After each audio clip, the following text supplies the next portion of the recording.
looks like he's struggling between the tackles and having to carry the rock more consistently. I feel like he's not necessarily lost a step, but he's just not the Tony Pollard we saw a year ago when he maybe had less carries and was more of a change of pace when Zeke was in there, tiring out linemen or linebackers from time to time.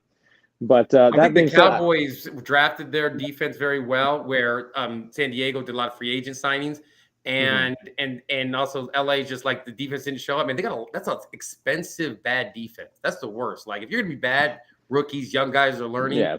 You're paying a ton of money to be that bad.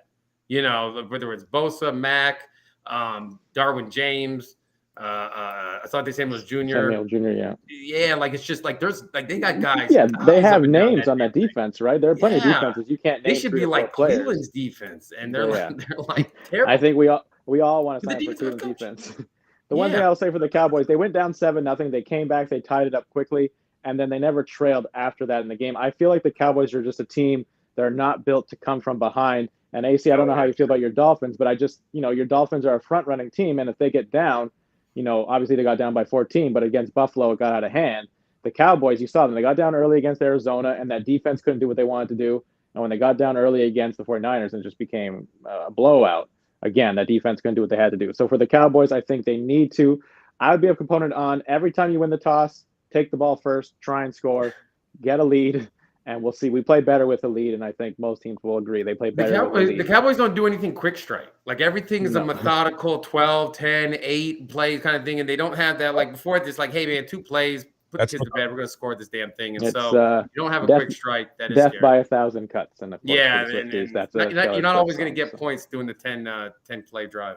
Let me bring up the schedule really quick. I just want to check out And the other thing for the Cowboys, and we're going to get off home field advantage, we're going to move on. They take too many penalties, especially pre-snap penalties, which are your illegal formations, illegal shifts, and things like that. And the one thing that bailed the Cowboys out, illegal man downfield twice for the Chargers, cost them a touchdown. I think they scored later on anyways, and it cost them another big play later on. So thank goodness that this rule that is super annoying, that a lineman can't be more than 1 yard past the line of scrimmage before a ball is caught, I guess, downfield, came in our favor. But you ask any NFL team, and they can bring up a couple plays that were in your favor, a couple plays that were not. In the end, they might all balance out. The last 2 weeks, so week 4 and week 5, home teams were 500.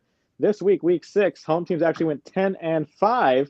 So congratulations to home teams for a better winning record. We had 3 home dogs, which we absolutely love, winning games this week. So the Cleveland Browns, that actually were a 9.5-point underdog after it was found out Deshaun Watson was not playing and P.J. Walker was starting. They beat the now 5-1 49ers 19-17.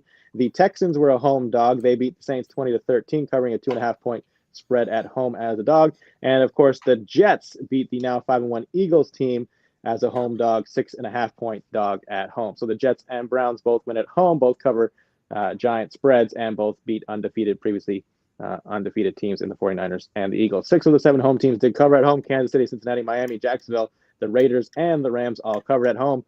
And as mentioned, the Buffalo Bills were the only home team to win. They won 14-9, but did not cover their 15.5-point spread. So a huge spread there in Buffalo, but they were just happy to get home with a win. 4 of the 5 teams that lost at home were the underdogs. So the Titans lost as an underdog in London, but they were a home dog to the Ravens. The Bears, Buccaneers, and Chargers all lost at home as underdogs to the Vikings, Lions, and Cowboys, respectively. The 3-3 Falcons were the only home favorite to lose outright to the Washington Commanders, 24-16.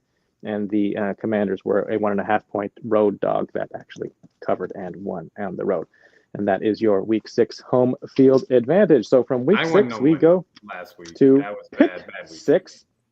And for a couple of us in the audience, our Dolphins and Vikings fans, pick 6 might be something you're interested in. Of course, 6 different stats that I found interesting from week 6 for your water cooler talk around the water cooler tomorrow, or just in your general vernacular for later on. So today's week 6, we'll start with the number 1, because the New York Jets defense have allowed only 1 second-half touchdown the entire season. Wow. So congratulations to the New York Jets defense having allowed only 1 second-half touchdown the entire season. Remember, they played Buffalo week 1, Dallas week 2, the New England Patriots week 3, Kansas City week 4, Denver week 5, and Philadelphia week 6.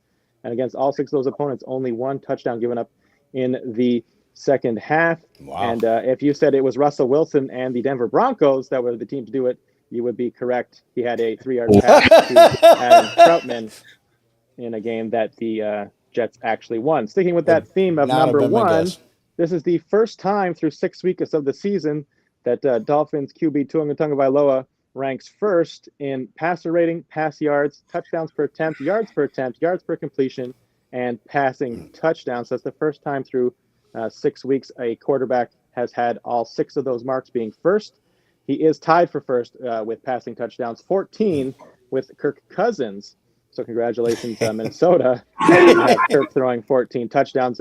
For our purposes, Dave, Dak Prescott has 6 touchdown passes. Trevor Lawrence has 7 touchdown passes. So congratulations to Tua. He is first in pass rating, pass yards, touchdowns per attempt, yards per completion, and Also wears a number touchdowns. 1 on his jersey. Yes, he does. And speaking about first, how about another one? The New York Giants are the first team in the Super Bowl era to finish a game with more passing yards than their opponent, more rushing yards than their opponent, fewer fumbles lost than their opponent, fewer INTs thrown than their opponent, and fewer field goals missed than their opponent, and still lose a football game. So the Giants are doing very historic things. In case you are wondering, so again, they are the first team. Well, when you have 14... that stupid run at the end of the half, they're just mind blowing finding ways. We will get to that in a second. Don't you worry. So 14-9, they lose to Buffalo. In doing so, the first team ever to have more passing yards, more rushing yards, lose fewer fumbles, throw fewer INTs, and miss less field goals and still lose. In case you are wondering, teams before that accomplished those 5 things were 134-0. So it's only happened 134 other times. Oh, that's it? Buffalo, the Giants are the first team to lose. So speaking of ones, let's go to zeros, but not to pile on the Giants, but we are going to pile on the Giants. The New York Giants have scored 0 offensive touchdowns in the opening half through the first 6 games of this season. Wow. So much like Brandon talked about on the goal line in the first half, 0 offensive touchdowns through the first 6 games. They're the 4th team since 1950 to accomplish this feat, if you can call it an accomplishment. A feat. The 1998 Chargers and the 1998 Buccaneers both did this, and the 1976 Buccaneers, who actually finished 0-14. In 98, the Buccaneers went 8-8. The Chargers went 5-11 in 98 when they did this. So we'll see if the Giants at 1-5 can have a better record than maybe any of those blame teams. Dable for that. You got to score. Those are scripted plays. Your first 25. Like if they can't get anything like that's kind of on coaching there. And to that point, it's been over 200 actual game minutes since the Giants last scored an offensive touchdown. Period. You have to go back to week 3 with 10 minutes and 6 seconds left in the third quarter when Matt Breida rushed for an 8-yard touchdown. 13 total quarters without scoring a touchdown offensively. I think it was it your Dolphins AC that saw the Giants score a touchdown? It was a pick 6. So that Giants offense has been anemic. But it's interesting that Matt Breida rushed for a touchdown the last time the Giants scored an offensive touchdown, because stat number 5 is also 0. Sorry, Brandon, but your Minnesota Vikings have scored 0 rushing touchdowns through 6 games this year. The last time a team went this many games without a rushing touchdown was the 2017 Miami Dolphins, who did not score a rush touchdown until their 9th game that season. So AC, I'm assuming that was a 6-10 team. AC, go back in the recesses of your memory. Do you know who scored the first rushing touchdown for the Dolphins in 2017? Week 9 against the Carolina Panthers. Haney. Give me a moment. 2017 would put us in.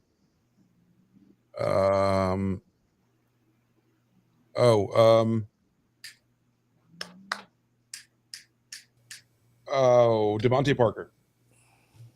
Kenyon Drake, 66-yard TD run in the third quarter. He made the game 31-14 at the time. They lost 45-21 to the Panthers. That was Christian McCaffrey's rookie season, and he had a receiving and rushing touchdown in that game. The 2017 Dolphins finished with 4 total rushing touchdowns. Kenyon Drake had 3 of them. Quarterback David Fales had 1. That was the Jay Cutler era. But what's funny... That was the other thing, Adam Gase, But what's funny about that in 2017 is they were tied for the worst rushing total team rushing touchdowns with the Seattle Seahawks, who also only scored 4 rushing touchdowns in 2017. Because sometimes when I see these stats, I do a deep dive and I find things that are absolutely irrelevant, but I find them fascinating. Seattle had 4 rushing touchdowns. Russell Wilson had 3 of those. The Denver Broncos would kill for 3 Russell Wilson touchdowns right now. J.D. McKissick had the other one. What's interesting is the Vikings have 0 touchdowns. Again, the first team to do this since the 2017 Dolphins. The 2023 Dolphins already have Devon Achane with 5. Raheem Mostert has 9 rushing touchdowns. He had 3 I got rushing him on my touchdowns fantasy. in 1 week, which means he totaled Kenyon Drake's entire output of 2017 in 1 week. And as a team, the Dolphins have rushed for 15 touchdowns already this season. Minnesota has 0. Jacksonville has 7. The Dallas Cowboys have 5. Dak Prescott had the last one that we saw yesterday. And then finally, with all the ones and zeros, let's go to a much bigger number, 13,629. Of course, that is the career receiving yards for one Quintoris Lopez. You know him as Julio Jones Jr., which is the most receiving yards by any active NFL player, because if you haven't heard, Julio Jones has signed with the Philadelphia Eagles as of today. He joins A.J. Brown, who he was a teammate with back in 2021 with the Tennessee Titans. He is a 7-time Pro Bowler, and he currently is the active leader in receiving yards at 13,629. They are 1,955 more yards, and second on that list, who is DeAndre Hopkins, who actually plays for Tennessee now. We're not sure whose quarterback's going to be. AC, Brandon, Dave, we all know that Jerry Rice has almost every single receiving record known to man. Jerry Rice is the greatest receiver we have ever seen play the game of football. Julio Jones, 13,629 yards, ranked 16th all-time. How many yards, roughly, is he behind Jerry Rice's all-time record? AC, I'll start with you. All-time, I'm saying like 10,000. Brandon says 10,000. Dave? I'm going to go with about half that, about 4,800. 4,800. AC? So you're saying that it was 15,000, and how many does Jerry have for his career? I didn't tell you how many Jerry had. I'm saying how many behind Jerry is Julio Jones. Behind Jerry, Julio Jones. 13,629 for Julio. How many behind Jerry Rice? I'm going to say he is 6,100 yards away. 61. So Brandon is the closest, although if we're playing Price is Right rules, he'd be over. AC would be the closest going over. So Jerry Rice has 22,845 yards. That is 9,266 more yards than Julio Jones. Jerry Rice has like 5,000 more yards than the second closest person. And that's Randy, I think, right? Larry Fitzgerald, actually. Fitzgerald's okay. Yeah. But so those are your stats, whether it's 0 touchdowns for the Minnesota Vikings, 0 offensive touchdowns in the first half for the New York Football Giants, all the first that Tua has as a passer, all the first the Giants accomplished in losing a game, or, of course, the 1 touchdown the Jets defense has given up in the second half. So if the Jets and the Giants played, I don't know what that's going to be, or the 13,629 yards of Julio Jones. Those are your 6 pick 6 stats for week 6. Give it up for Dan Raw. He does a good job. Yeah. Good job. It had some a little bit of positive, but some bad stuff with the. Well, I will interject. Somebody missed. I'm not sure if you went over this, but I just want to say that season to date, Tyreek Hill has 42 receptions for 814 yards, 6 TDs, and an average of 19.4 yards per catch. Oh man, 33.3% through the season, by the way.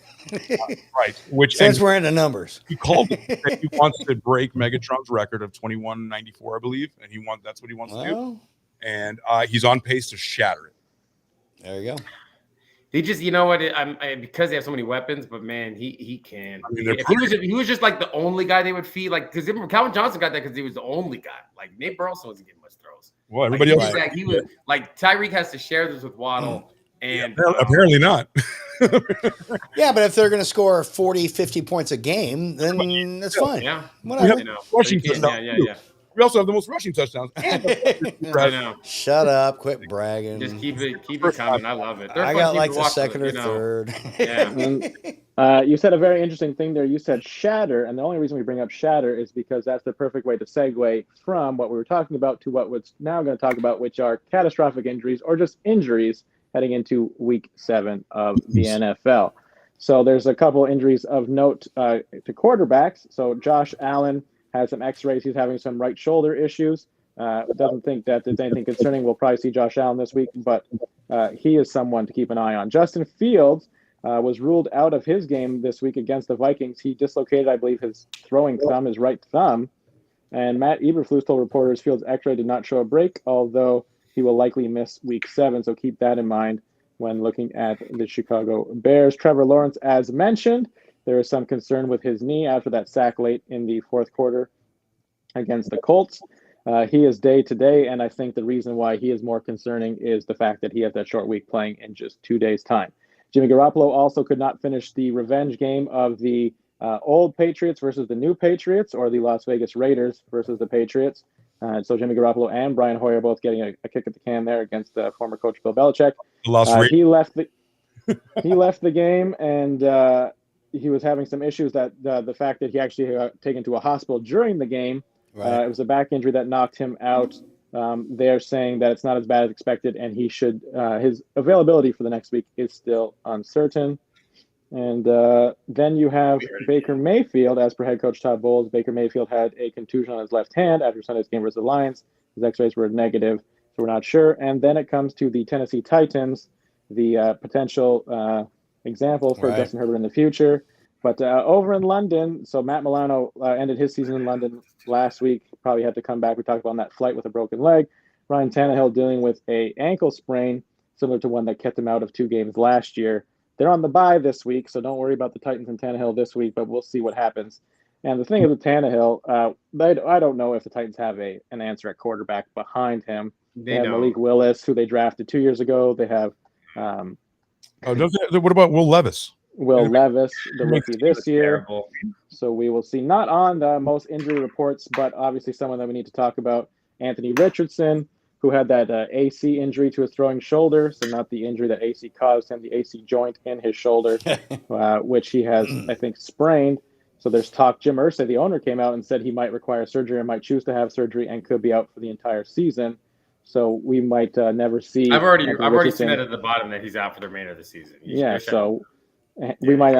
probably will not see Anthony Richardson start and finish a game this season.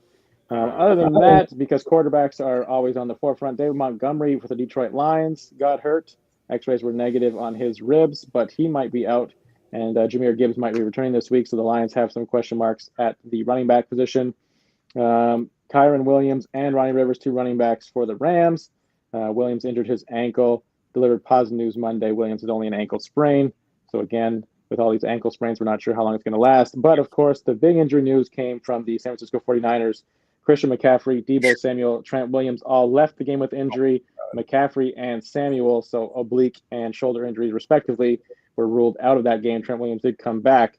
But obviously we love talking about our home teams. We don't dive too much into the other games in the NFL, but that was one that was definitely a shocker in terms of the score of the result, especially knowing who wasn't playing on the other side. But you lose your biggest weapons in Deebo and Christian McCaffrey.